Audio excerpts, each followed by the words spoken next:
स्वागत है आप सभी का हमारे अमेजिंग के प्लेटफॉर्म एडोनेक्सिस से। तो आज हम स्टार्ट करने वाले हैं मैग्नेटिक इफेक्ट का लेक्चर नंबर 6। इसमें हम देखने वाले हैं पहला टॉपिक हमारा फ्लेमिंग्स लेफ्ट हैंड रूल। इसमें हम देखते हैं फ्लेमिंग्स लेफ्ट हैंड रूल में हमारा क्या होता है। Hand rule for direction of force. Fleming's का हमारा लेफ्ट हैंड रूल के टॉपिक पे बेस्ड है। तो वो हमारा फोर्स का डायरेक्शन बताने के लिए बताता है कि वो फोर्स का डायरेक्शन कहाँ है। मान लो ये तुम्हारा है लेफ्ट हैंड, और लेफ्ट हैंड में तुम एक 3 फिंगर निकालोगे। एक ये वाला थंब, और एक ये तुम्हारा आगे का फिंगर, और एक ये फिंगर रहता है मिडिल फिंगर। फिर मिडिल फिंगर मत निकाल देना, गड़बड़ हो जाएगा। हाँ, तो ये थंब रहता है, ये तुम्हारा मैग्नेटिक फील्ड, और ये आपका मिडिल फिंगर रहता है। इसमें हमारा डिनोट क्या करता है। ये मतलब पहले है मतलब आप भी कुछ कुछ करते रहते हो अभी जो है।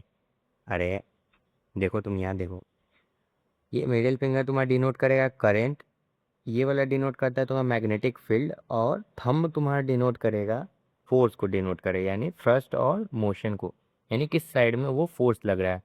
अब इसको थ्योरी में अगर लिखना हो तो इसमें कैसे लिखेंगे, चलो देख लेते हैं। According to Fleming's left hand rule, stretch your left hand को स्ट्रेच करो। फिर हमारा थंब को निकालो, फोर फिंगर, इस वाले को फोर फिंगर बोलते हैं, फोर फिंगर को निकालो और मिडिल फिंगर को निकालो 90 डिग्री पे। तीनों एक दूसरे से 90 डिग्री पे होना चाहिए। दूसरा पॉइंट हमारा क्या कहता है, point your four finger in the direction of magnetic field. Four finger यानी ये वाला उंगली जो है सबसे फर्स्ट वाला तुम्हारा, ये मैग्नेटिक फील्ड के डायरेक्शन में तुमको करना पड़ेगा। जैसे ही तुम इसको मैग्नेटिक फील्ड के डायरेक्शन में करोगे, मिडिल फिंगर को अगर तुम करंट के डायरेक्शन में करते हो, तो जो थंब है वो हमारा क्या दे देगा, वो हमारा फोर्स का डायरेक्शन दे देगा, यानी किस साइड में फोर्स लग रहा है। मैग्नेटिक फील्ड किसके, फोर फिंगर को डायरेक्शन करो मैग्नेटिक फील्ड के साइड, मिडिल फिंगर को डायरेक्ट करो करंट के साइड। थंब तुम्हारा जहाँ भी जिस भी डायरेक्शन में जा रहा है उस डायरेक्शन में तुम्हारा क्या होगा, उस डायरेक्शन में तुम्हारा फोर्स होगा, यानी मोशन उसी साइड में हो रहा होगा। तो फ्लेमिंग्स हमारा यही रूल देता है। आगे का देखते हैं हमारा, आगे इसमें क्या बोल रहा है। डोमेस्टिक इलेक्ट्रिक करंट और डोमेस्टिक वायरिंग। इसमें क्या है हमारा, देखो पैरेलल कनेक्शन हमारा एडवांटेज सबसे ज़्यादा रहता है, घरों में हमारा भी पैरेलल ही लगता है। क्या रहता है, देखो अब इसमें क्या बोल रहा है, डिवाइस और different types need different current. जितना भी डिवाइस रहता है उसका अलग अलग करंट रहता है हमारा, कोई डिवाइस के लिए कोई करंट, कोई डिवाइस के लिए कोई करंट रहता है, ठीक है। इंडिपेंडेंस ऑफ डिफरेंट डिवाइसेस, सारा डिवाइस अपने पे अलग अलग इंडिपेंडेंट रहता है, कोई किसी पे डिपेंड नहीं कर रहा है। किसी को 50 एम्पियर चाहिए, किसी को 100 एम्पियर चाहिए, तो वो अपना हिसाब से करता है। All device get 220 potential difference, लेकिन सारा जो है डिवाइस, जितना भी डिवाइस उसको पोटेंशियल डिफरेंस जो है 220 का ही दिया जाता है, यानी 220 का वोल्ट का ही उसको क्या दिया जाता है, पोटेंशियल डिफरेंस इसमें 220 वोल्ट का दिया जाता है। किसमें, डोमेस्टिक में, यानी हमारे घरों में जो लगता है उसमें बात किया जा रहा है। आगे देखते हैं, हमारा आगे का टॉपिक है। ये मतलब सर है मतलब घर में जो हम यूज करते हैं मतलब सर ये मतलब पैरेलल होता है क्या मतलब सर रे। घर में सारा डिवाइसेस जो है वो पैरेलल कनेक्शन में होता है। Okay sir. चलो, अब यहाँ घोड़ा जितना हाँसू मत, यहाँ देखो, सॉरी सर। फिर वैसे ही करता है। Sorry sir. देखो फर्स्ट क्या है, earthing of electrical appliance. Electrical appliance में कैसे हम अर्थिंग करते हैं, जैसे देखो ये मान लो ये हमारा फ्रिज है, मेटालिक बॉडी। अब देखते हैं इसके बारे में। Earthing use as safety device, earthing का यूज़ हम क्यों करते हैं, सेफ्टी डिवाइस की वजह, क्यों है, सेफ्टी के लिए करते हैं हम। क्यों, कैसे इससे सेफ्टी होता है, चलो देखते हैं। इससे हमारा सेफ्टी किस तरह से होता है, देखो for appliance that have metallic body like electric press, toaster, table, pan, refrigerator, etc। ये इसका जो हमारा डिवाइस है, फ्रिज हो गया, फैन हो गया, रेफ्रिजरेटर वगैरह जो फ्रिज ही है, और प्रेस हो गया यानी आयरन, टोस्टर हो गया, ये सब क्या होता है, हमारा मेटालिक बॉडी होता है। मेटालिक बॉडी क्या होता है हमारा, the metallic body is connected to the earth wire. सारे मेटालिक बॉडी में एक अर्थ वायर होता है, ठीक है। उसका हमारा क्या उससे फायदा होता है, चलो देख ले रहे हैं। If there is any leakage of current to metallic body of appliance due to poor insulating insulation of wire, किसी कारणवश अगर करंट उसमें लीक करने लगा, यानी करंट का फ्लो हमारा इधर उधर हो जा रहा है, तो क्या होता है हमारा, वो अर्थ वायर जो है क्या करता है, give low resistance path to current and huge current flows from metal body to ground. तो वो जो क्या था, वो अर्थिंग वायर जो था, मान लो कोई करंट है जो अपना इधर उधर मूव करने लगा, सही डायरेक्शन में नहीं जा रहा है, तो वो अर्थ वायर क्या करता है, उसको ग्राउंड में यानी जमीन में उस करंट को फ्लो कराता है। अदरवाइज वो करंट इधर उधर जाके शॉर्ट सर्किट या फिर किसी को करंट भी लग सकता है। लेकिन वो अर्थिंग वायर जब रहता है, वो अर्थिंग वायर उस करंट को ज़मीन में दे देता है, यानी ग्राउंड में दे देता है।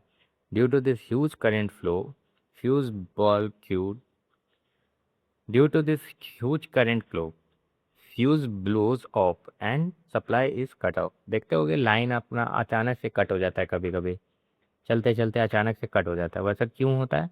करंट का फ्लो का डायरेक्शन अगर चेंज होता है ना, हमारा करंट का डायरेक्शन चेंज होता है, तो वो क्या होता है, हमारा वो जो करंट जो है वो अर्थ वायर की वजह से वो ग्राउंड में जाता है, जिसके वजह से वो क्या हो जाता है, वहाँ पे सप्लाई कट हो जाता है।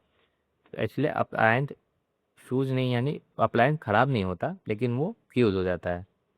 This prevents anyone who is touching the appliance from electric shock and protects damage to appliance. इसका बेनिफिट हमारा क्या हुआ कि मान लो कोई अगर उस अप्लायंस को छू रहा है, अगर वो ग्राउंड में ना जाता तो किसी को भी करंट लग सकता था, लेकिन अब जब वो ग्राउंड में चला जा रहा है तो जो भी उसको टच कर रहा है उस पर ये डेंजर नहीं रहेगा कि उसको करंट लग सकता है। ये हमारा क्या होता है, बेनिफिट होता है किसका, अर्थिंग ऑफ इलेक्ट्रिकल अप्लायंस का। इसके आगे का टॉपिक में हम देखते हैं ओवरलोड, यानी ओवरलोडिंग एक्सेस करंट। अगर ज़्यादा हमारा करंट हो जाता है तो क्या होता है, इसमें देखते हैं। जैसे इस टाइप का पॉल वगैरह में देखते होगे, शॉर्ट सर्किट हो जाता है, फट जाता है, कुछ हो जाता है। देखो, when an electric current has more current than it can safely handle it is called overloading। मान लो किसी डिवाइस है और उस डिवाइस में मान लो 20 एम्पियर का ही करंट उसमें पास करना चाहिए, और तुम उसको दे दोगे 40 एम्पियर। ये क्या हो जाता है, वो ब्लास्ट हो जाता है, यानी बहुत ज़्यादा ओवरलोड हो जाता है। ओवरलोड होने के कारण वो फट भी सकता है, या फट फट जाता ही है, आग लग जाता है, कुछ भी हो जाता है। इसको ओवरलोडिंग बोलते हैं हम। इसको थ्योरी में कैसे लिखेंगे, when an electric circuit has more current than it can safely handle it is called overloading. यानी करंट जो है हमारा, कितना ही करंट उसमें दे, जितना में वो हमारा बैलेंस कर ले। अगर ज़्यादा हम दे देंगे तो क्या हो जाएगा, हमारा ओवरलोडिंग हो जाता है। शॉर्ट सर्किट क्या आ रहा है इसमें, देखो, when the live wire and the neutral wire comes in direct contact, if insulation of wire is damaged, a high current flows and this is called short circuit। इसमें क्या होता है, देखो, कभी तुम फैन वगैरह मतलब कनेक्ट करते होगे। ये मतलब अरे मैं ना मतलब मेरा क्लाइंट का बहुत गलत फायदा उठाया जाता है। क्यों, क्या हो गया? ये मतलब तेरा मम्मी पंखा साफ करवा देती है। अरे भाई, तुम्हारा दुख तो अलग ही चलता है। देखो यहाँ पे कभी कभी तुम इसमें देखे होगे, फैन वगैरह जब कनेक्ट कभी करते होगे, उसमें कैपेसिटर वगैरह लगाते होगे, तो कभी कोई अलग वायर, कोई क्या हो जाता है, हमारा लाइव वायर और न्यूट्रल वायर दोनों टच वगैरह हो जाता है, उसमें हमारा शॉर्ट सर्किट हो गया, वो फैन उड़ भी जाता है कभी कभी। तो ये उड़ने का रीज़न क्या आता है, हमारा उड़ने का रीज़न हमारा यही रहता है कि वो क्या हो जाता है, हमारा लाइव वायर और न्यूट्रल वायर दोनों एक दूसरे के कांटेक्ट में आ जाता है। वो कांटेक्ट में आने के कारण हमारा उसमें क्या करता है, करंट का फ्लो हो जाता है, बहुत ज़्यादा हाई करंट का फ्लो होता है, जिसके कारण वो शॉर्ट सर्किट हो जाता है। जैसे ये एग्जांपल देखो, too many appliances connected to a single shop circuit. Single circuit के एक से कनेक्ट होने के कारण देखो ये हो रहा है इसमें, suddenly hike in supply voltage, voltage अचानक से जब बढ़ जाता है उसमें ये हो जाता है हमारा। तो अर्थिंग, इसमें हमारा अर्थिंग जैसे वो अप्लायंस वाला एक बार अभी देखा ना हमने, वो इलेक्ट्रिकल अप्लायंस में करंट अगर ज़्यादा भी आ जाता है या डायरेक्ट इधर उधर हो जाता है तो क्या होता है, वो अर्थ ग्राउंड में उसको भेज दिया जाता है, तो उसके कारण क्या हो जाता है, हमारा बच जाता है। वो ये आग लगने लगता है या फिर किसी को करंट नहीं लगता उसके कारण। अगला टॉपिक हमारा क्या कहता है, fuse safety device. Electrical fuse is use to prevent overloading, short circuit mostly. Fuse has low melting point, so when high current pass through it, it melts due to heat produced given by Joule's law। देखो क्या इसमें बोल रहा है हमारा, एक बार फिर इसको रिपीट करते हैं, ध्यान से देखना।